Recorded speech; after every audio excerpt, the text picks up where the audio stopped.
are the fans going to be more satisfied with playing the exact same notes as before? I mean, maybe, but we just couldn't do that. I couldn't bring myself to do it. So I couldn't be a cover band. yeah, ultimately, like, I just had to kind of follow my gut, and my gut said to follow Ben David's gut. So we came up with this radically different yet kind of the same thing.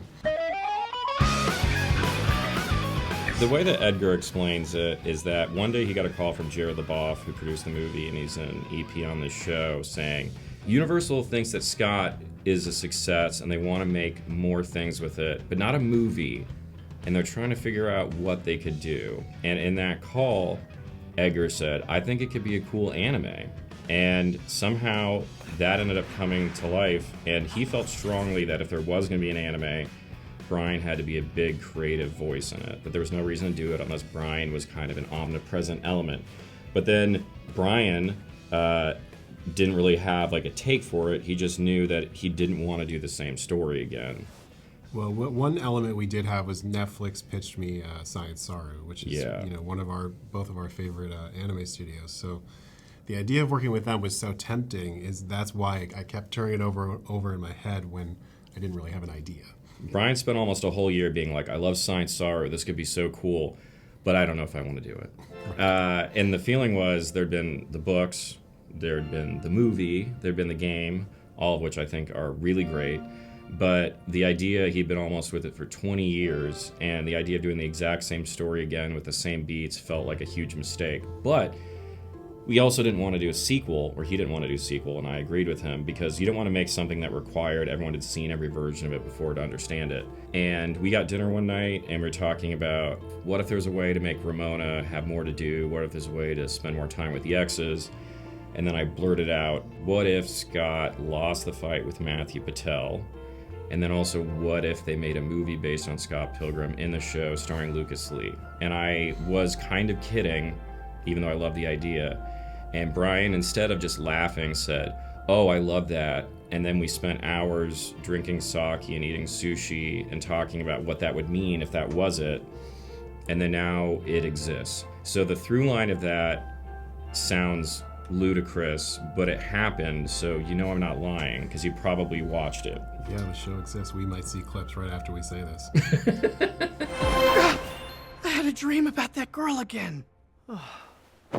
I didn't care the first time you told me. Care even less now.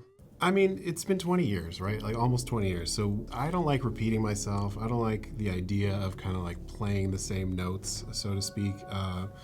And working with Science Saru, getting to work with this cast and Edgar, I was like, I wanted to create something that was better. I don't know. I feel like I can always improve on myself. Well, I think Scott Pilgrim should always be disorienting. So the whole point of the idea was, how do we make it still just as surprising but feel like the voice was consistent and it's still Scott Pilgrim, but how do we make the audience who feels like they know what they're getting into never know what's going to happen next? And that was a challenge we did, is we wanted to make something that was satisfying for people who knew it really well, but also work for people who've never seen it before.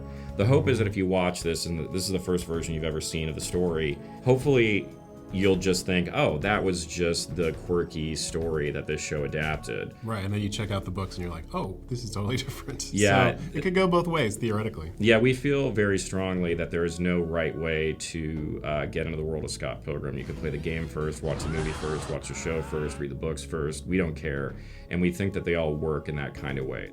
And I think that as much as people think they want to just be like, oh, well, I really hope we're just going to see this thing again, my hope is that most people will appreciate that we tried to tell a new story with these characters that they love. And the only pressure I felt is that we were very, very hard on all of our own decisions, where nothing was ever good enough, and we wanted to make sure that it was more emotional than people were expecting and funnier than people were expecting, and also that we had an idea that lived up to Science Saru. Our responsibility was, if we get to make this, we have to just push it as hard as we could. Time to fight! Matthew Patel versus Scott Pilgrim. Round 1, fight! And the thing is, like, the movie has already kind of adapted all the best parts of the comic and done a really good job at that. It's funny, it's kinetic, it's like so action-packed. And with anime, like, we could do action in a whole different way. So why would we do the exact same action beats when we can, throw someone into a wall of videos and they go into a movie world? I mean, that's just it's a no-brainer. A comic, you have to read it yourself. You have to flip the pages yourself, and a show just kind of washes over you. But you have to not press stop. So, we had to kind of find ways to motivate that. Blah, blah, blah. Something about fighting. League of Evil Exes. More like a League of Boring. I mean, we imagined we could maybe get the cast. We wrote the thing not really knowing if it could happen. It was greenlit without any actors. Yeah, it was a dream beyond a dream. But, we've had some good experiences with them over the years. They've always been really supportive. And, we basically just sent a nice letter, and they all said yes real quick. And we were shocked. We were elated. Yeah, a bunch of now global superstars opted to be in this anime with us, which was so much fun. Yeah, we never expected to get them. But, like, we're writing this Chris Evans episode, the Lucas Lee episode, and it's like, how can you not picture Chris Evans in this? I mean, we would have been but I'd say the biggest challenge of it was just logistics. Getting 16 actors to all agree to do. And logistically, yeah. Like, any one of them could have dropped out at any moment just for any reason, or one of them could have dropped dead. Like, who knows? Yeah, some of our actors had like their entire year booked before we even asked them. So it was about finding time. Like, Kieran can't, like, quit Succession no matter how much he wants to do the show. So it's just, all right, when can we get him? And it's not an issue of the one show being better than the other, although Succession is perfect, so it probably is better. Probably. But it's just like, how do you get the time to do it? And we came to everybody and we're like, hey, so we're already making it. We've already started animating some of it, and it comes out at this time. And can you guys all find schedules to record 8 episodes in, like, these next few months? And we did it. The show exists, but I don't understand how they did it. If my job was doing the scheduling, there would be no show. I bet you're wondering why I never came home last night. I did wonder how I got so lucky. Well, actually, I am the one who got lucky because I spent the night with the girl of, or from, my dreams. It is the sum total of like a billion other influences. Like, and all of them feel so disparate, but they make sense when we have everything from video games to anime to Sondheim.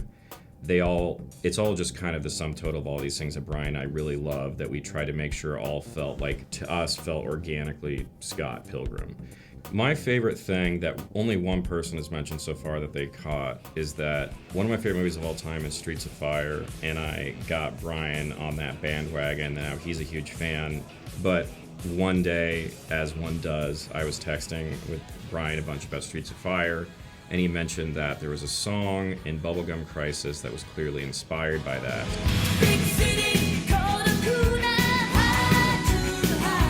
and I watched the pilot, and there's a song that is like such an insane homage to the opening song of Streets of Fire, and we needed to have a song in episode 7 for Pop and Twinbee to be singing, and I said, what if they sing a cover of this song from Bubblegum Crisis? Which then required Will Forte to figure out how to sing a song in Japanese and work with a dialect coach so that I could have a song that is a cover of a song from an anime pilot that is an homage to the opening song of Streets of Fire, which is one of my favorite movies. And 100% of the people who watch the show are not going to know that's what it is. I think the song just works. Big city, Kurokuna, heart to heart. But that, to me, the fact that I did that and no one was paying attention, and I remember that when Will started singing in Japanese, the chat in Zoom just started filling up with people being like, what is this? Wait, well, what's happening right now? Can someone explain to me what we're watching? And I was like, oh, obviously, I asked to get the cover rights of a song from Bubblegum Crisis that is an homage to Streets of Fire, and then Will spent a few weeks learning how to sing a song in Japanese for episode 7. I mean, this is a normal thing a TV show does. And I just remember just like the disbelief of everybody in the chat. It's a bop, right? Over 100 views!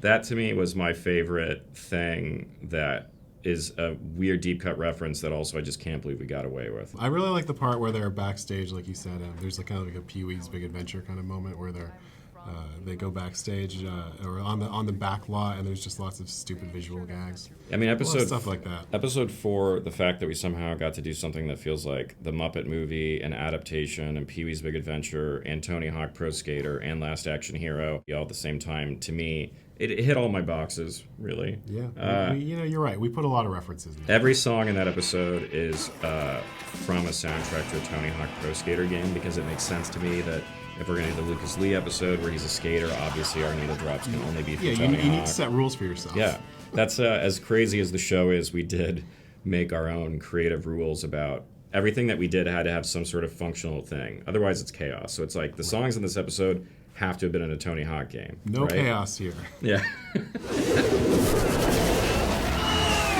You just never know if you're going to get a chance to do a thing again. And it's like, we may never make another anime, and if we're going to do it, let's just go all out. So at the end of it, we don't have any regrets creatively. Right. We might have other regrets. Yeah.